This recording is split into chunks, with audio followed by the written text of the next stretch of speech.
નમસ્કાર બાળકો, ધોરણ 8 વિષય વિજ્ઞાન. તો એમાં આપણે કાલે પ્રવૃત્તિ 4.2 જોઈ હતી. એમાં આગળ આપણે આજે જોવાનું છે.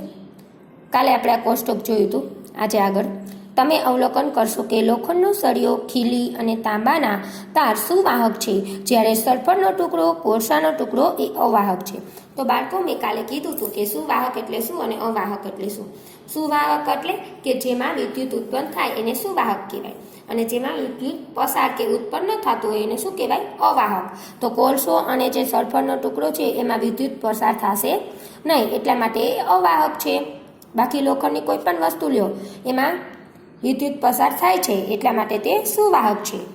પહેલી, અરે તો આવા અનુભવ તથા આ પ્રવૃત્તિ એમ દર્શાવે છે કે ધાતુઓ ઉષ્મા અને વિદ્યુતની સુવાહક છે. અમે આ ધોરણ 7માં શીખ્યા હતા. તો તમે ધોરણ 7માં શીખી ગયા છો, બરાબર? કે ધાતુ છે, કોઈ પણ ધાતુ હોય એ ઉષ્માની સુવાહક છે, બરાબર? તમે એલ્યુમિનિયમ તથા તાંબાના વાયરનો ઉપયોગ ક્યાં કરો છો? શું તમે ક્યારેય કોલસાના વાયર જોયા છે? ચોક્કસપણે નહીં જ ને જોયા હોય. હવે શું કહે છે કે આપણે કોઈ પણ જો વાયર જુઓ, એમાં એલ્યુમિનિયમ અથવા તો તાંબાનો તાર હશે. તમે કોલસાના વાયર જોયા છે? તાર જોયા છે? ન હોય, કારણ કે એના તાર બને નહીં અને એ વિદ્યુત ઉત્પન્ન નથી કરતી, એટલા માટે એના તાર બનતા નથી. ધાતુના જે ગુણધર્મને લીધે તેને ખેંચીને તેના તાર બનાવી શકાય તેને તેનું તણાવપણું કે તન્યતા કહે છે. તો આ પણ તમારે વ્યાખ્યા છે, તો આ પણ યાદ રાખજો, બરાબર? એટલે કે કોઈ પણ ધાતુ છે એને તમે ખેંચી અને તાર બનાવી શકો તો એને શું કહેવાય? તણાવપણું.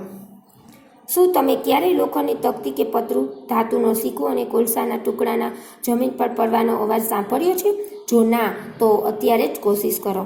હવે તમને શું કીધું છે કે કોઈ લોખંડનું પતરું હોય અથવા તો કોઈ પણ લોખંડની ચીજ હોય, બરાબર? સિક્કો છે, પછી કોલસાનો ટુકડો છે, એને તમે અવાજ સાંભળ્યો છે?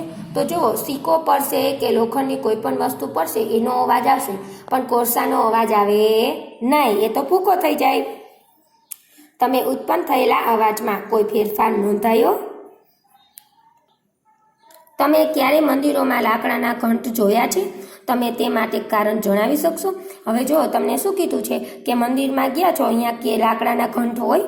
ના હોય, કારણ કે એ અવાજ ઉત્પન્ન કરી શકે નહીં.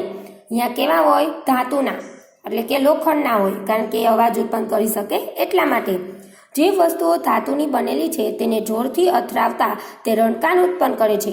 ધારો કે તમારી પાસે એક સરખા દેખાતા બે બોક્સ છે, જેમાંથી એક લાકડાનું છે તથા બીજું ધાતુનું. શું તમે બંને બોક્સને અથડાવીને કહી શકશો કે કયું બોક્સ ધાતુનું છે? હવે જો તમને શું કીધું છે કે કોઈ પણ ધાતુની વસ્તુ બનેલી હોય એ રણકાર એટલે કે એ અવાજ ઉત્પન્ન કરે જ છે, બરાબર?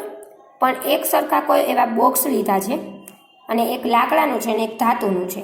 તો લાકડાના હવે બેને અથડાવશો તો એમાંથી ધાતુનું બોક્સ છે એનો જ અવાજ આવશે, લાકડાના બોક્સનો અવાજ આવશે નહીં. ધાતુનો રણકાન ઉત્પન્ન કરતી હોવાથી તેમને રણકારયુક્ત કહે છે. ધાતુ સિવાયના પદાર્થ રણકાન ઉત્પન્ન કરતા નથી. તો જો ધાતુ છે એ અવાજ ઉત્પન્ન કરે છે, રણકાર એટલે અવાજ, એટલા માટે એને રણકારયુક્ત કહે છે. અને બીજી કોઈ વસ્તુ ધાતુ જેવો રણકાર ઉત્પન્ન કરે નહીં. ઉપરની પ્રવૃત્તિઓ કર્યા પછી આપણે કહી શકીએ કે કેટલાક પદાર્થો સખત, ચમકદાર, ટીપી શકાય તેવા, ખેંચી શકાય તેવા, રણકાર ઉત્પન્ન કરનાર અને ઉષ્મા તથા વિદ્યુતના વાહક હોય છે. જે પદાર્થો સામાન્ય રીતે આ ગુણધર્મો ધરાવતા હોય તેને ધાતુ કહેવામાં આવે છે. જો શું કહે છે કે ઉપર આપણે જેટલી પણ પ્રવૃત્તિ જોઈ એનાથી આપણે શું શીખા કે સખત છે, ચમકદાર છે, ખેંચી શકાય, અવાજ ઉત્પન્ન કરી શકાય, એ બધા વિદ્યુત ઉત્પન્ન કરે છે, બરાબર? અને એ બધી મોસ્ટ ઓફ વર્તી વસ્તુ ધાતુની જ હોય છે. લોખંડ, તાંબુ, એલ્યુમિનિયમ, કેલ્શિયમ, મેગ્નેશિયમ વગેરે ધાતુઓના ઉદાહરણ છે. તો જો આ પણ યાદ રાખજો, આ બધી ધાતુ છે, બરાબર?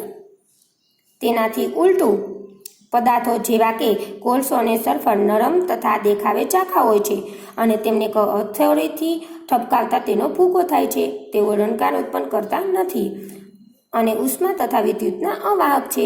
આવા પદાર્થોને અધાતુ કહે છે. તો આ પણ યાદ રાખજો, બરાબર? કે કોલસો અને સલ્ફર છે એ કેવા છે? ઝાંખા હોય છે, અને એને આપણે હથોડી વડે ઠપકારી તો એનો ભૂકો થઈ જાય, તો આને અધાતુ કહેવાય.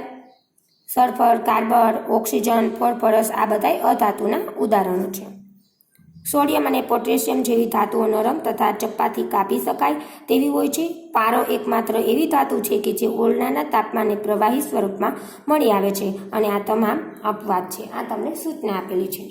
તો બાળકો, કાલે આપણે 4.2 જોશું. નમસ્કાર.